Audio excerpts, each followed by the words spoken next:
Welcome to our Wellness Wednesday Health Show. I'm your host, Dr. Carl Elam from the Back Pain and Sciatica Center of Texas. And before I introduce, I just have our guest today. I have one quick announcement. Right now, we are in the middle part of November, and we are still doing our B12 injections for the community. Some of you may have heard about this. If you're hearing about it for the first time, for the month of November, we decided that we wanted to give back and help boost the health of our community.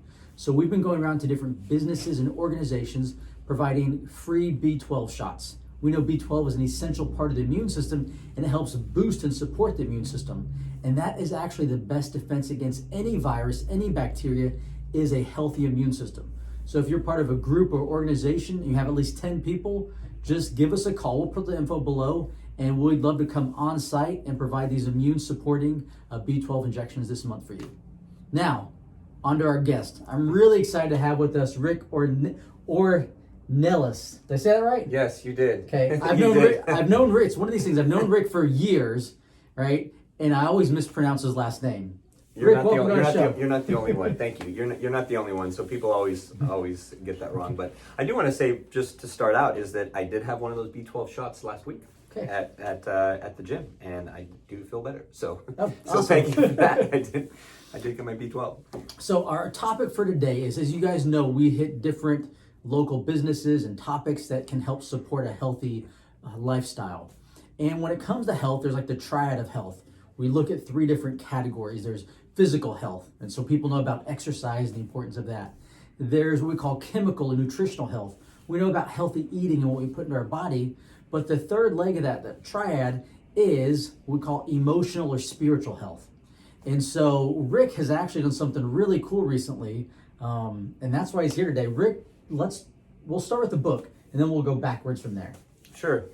So I recently finished a book. It came out October 14th, so it's just been a month. It came out last month on Amazon and all over the place. But the book is called 12 Hours of Heaven, Lessons for a Better World. And the interesting thing about this story is that it's a story that I had in my head for almost 20 years.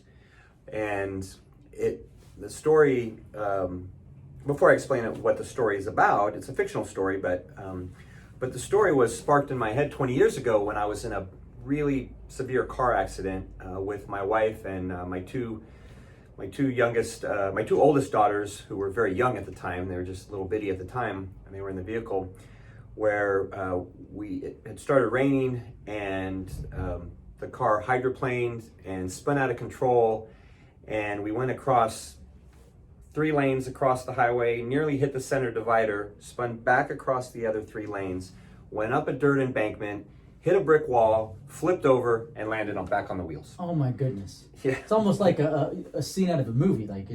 Yes. So to your point, we landed on the wheels. We get the kids out of the car. My wife's sitting on the side of the road with the children, just making sure that they're okay, and crying.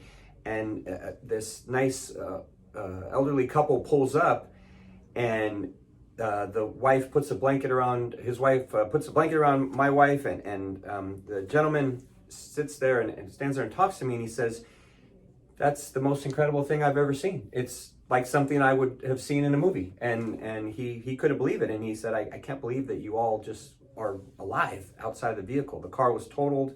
The windshield was smashed. The side was smashed. The car was filled with dirt from flipping over and hitting the wall. And we were all completely unharmed. And so at that time, my mom said, "Well, you're safe and alive today because you had a guardian angel that was looking out for you." And so as I started to reflect on that, I wrote a list of 10 things, what I called a to-do list for every day, of things that I wanted to impart for myself and things that were important for me and how I wanted to live my life. So on this list, I wrote a list of things that included: be grateful, live like it's the last day of your life, be present with your family, love your family, do anything you can for them, things like that.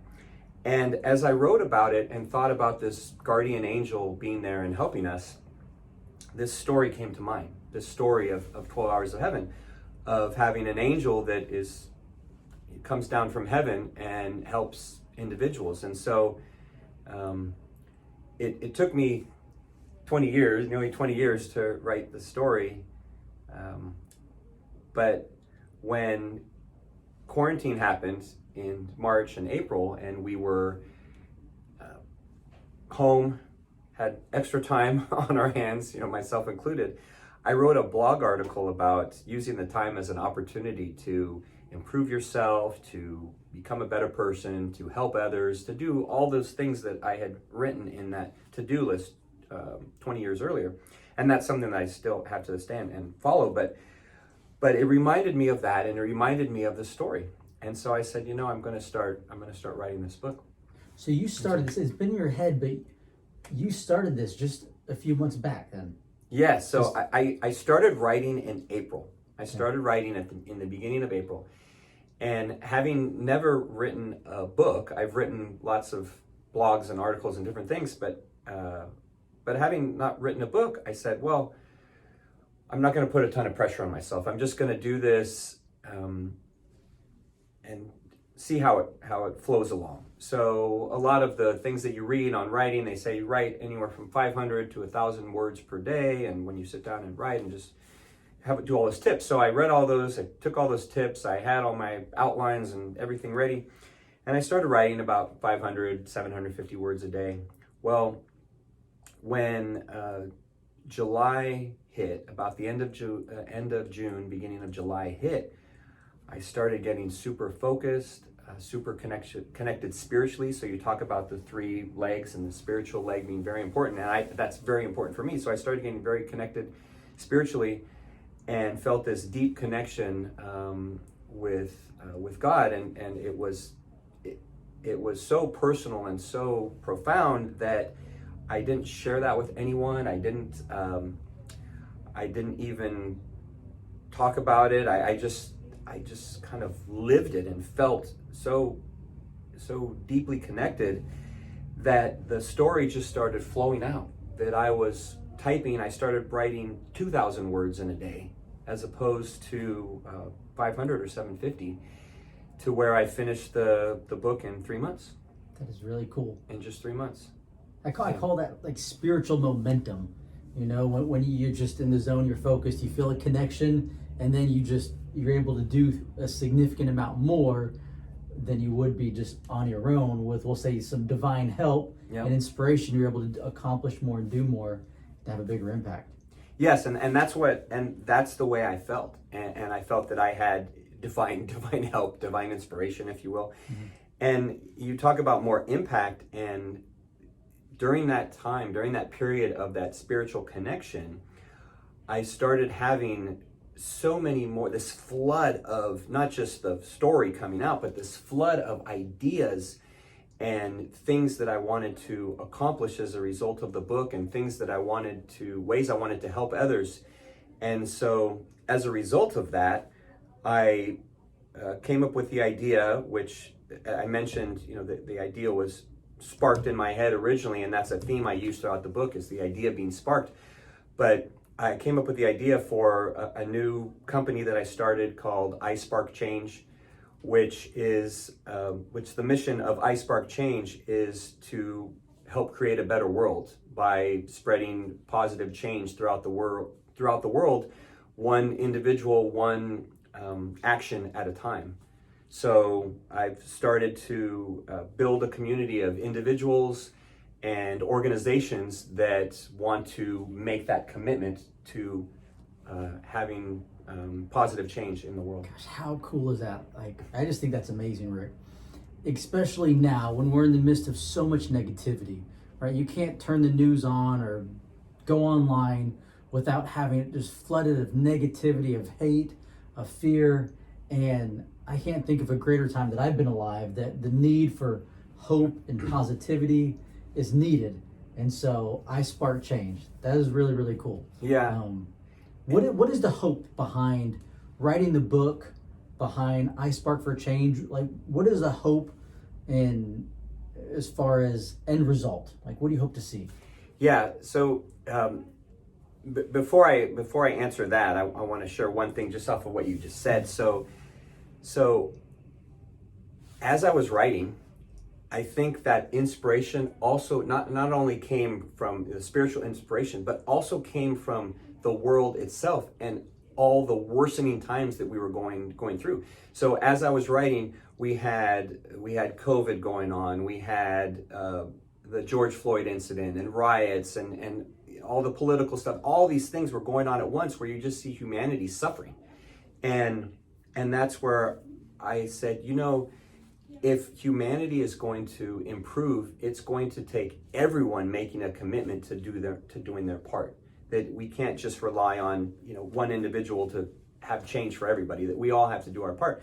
So with that's why I created iSpark Change. But the goal of iSpark Change, the end goal, is to show people that one person, one little action can make a difference. So to show them that it doesn't matter how small it is. So whether you're at Starbucks and you pay for the coffee of the person behind you, right? Or you see a piece of trash on the ground and you pick it up, or you decide to your neighbors left their sprinklers on and you turn it off, or you close their garage, or just any of those little things, any of those little actions, those are helping to make the world a better place. Not so much for the individual that is receiving the action, but for the impact that it has on yourself and the person that it changes you into by virtue of you doing those actions. So I want to, with iSpark Change, I want to build that community to be millions of individuals. And from that, I have plans, and this is something that I had also been working on for a long time, since 2009, to create a social media platform that's the world's first social media platform that is 100% geared towards spreading positive change in the world. So if you look up the top 100 social media platforms throughout the world, it doesn't exist. And the timing, as you alluded to earlier, is perfect, that people are tired of the social media platforms that are available today, where it's just constant negativity, constant hatred. It's like a soap opera. It draws you in, and understanding there's advertisers, and you get sucked into that, and advertisers pay for that because you return to it. But I love what you're saying. It's like, in my mind, it's if you ever walk up to a smooth pond or lake in the morning, right? Mm-hmm. It's just glass. And if you drop a small pebble in, it creates a ripple, right? And that ripple just goes, and it doesn't matter the size. Sometimes it's these tiny pebbles, sometimes it's bigger rocks, medium size. But these acts of kindness, like you said, in my mind, it just creates a ripple effect that benefits not only the individual, but it benefits beyond what we can see. And just I imagine if there's 10 people, 1,000 people, 100,000 people, 1 million people, like you said, every day, dropping these positive rocks into our world and the positive ripples that emulate from there. That's pretty cool. Yeah, that's the way I see it. And I love that analogy. Mm-hmm. And that's how I see it. I see that there will be these ripples that will happen throughout humanity. And I'm not naive. I know it's going to take a long time. Mm-hmm. And I know that I can't do it alone, and that sparking change, people are creatures of habit, and to change is challenging for a lot of individuals. So I know that that's a big challenge, and even something that I've already been faced with. But I know it can happen, and even if it's something that I work on for the rest of my life, or the rest of the time that I'm able, and then pass off the torch to others, and they continue, then I will have accomplished my mission. What's really cool about this is it's been said, if you're depressed or if you have fear and worry and anxiety, the best way to treat that is by going and serving or doing something kind for somebody else, right? It's easy to get caught up. We all have stuff, right? And I don't mean to minimize any of the stuff that any of you are going through, but on varying levels, we all have just stuff that we're going through. Mm-hmm. But when we can go out and do something kind or positive, and almost like that burden, that stuff we're going through, it makes it easier for us to get through that. It's like that burden's lightened by doing so. So the best way, again, if you're listening to this, you're a little bit, maybe perhaps you've been down and out, and because of everything that's been going on these past several months, doing something kind for someone else is one of the best treatments. You don't have to pay a copay. There's no deductible. It doesn't cost you anything out of pocket. It's just some time. Yeah. And there was a book, and I joke, I've never read this book, right? I've read the title and the summary because I felt like I got enough from it. And it was called You Can't Learn to Swim. You Can't Learn to Swim by Reading a Book. And the premise was like you can learn about it, but you actually have to get in the pool. Yeah. Right? If you want to learn how to ride a bike, you got to get on the bike. But it's that action.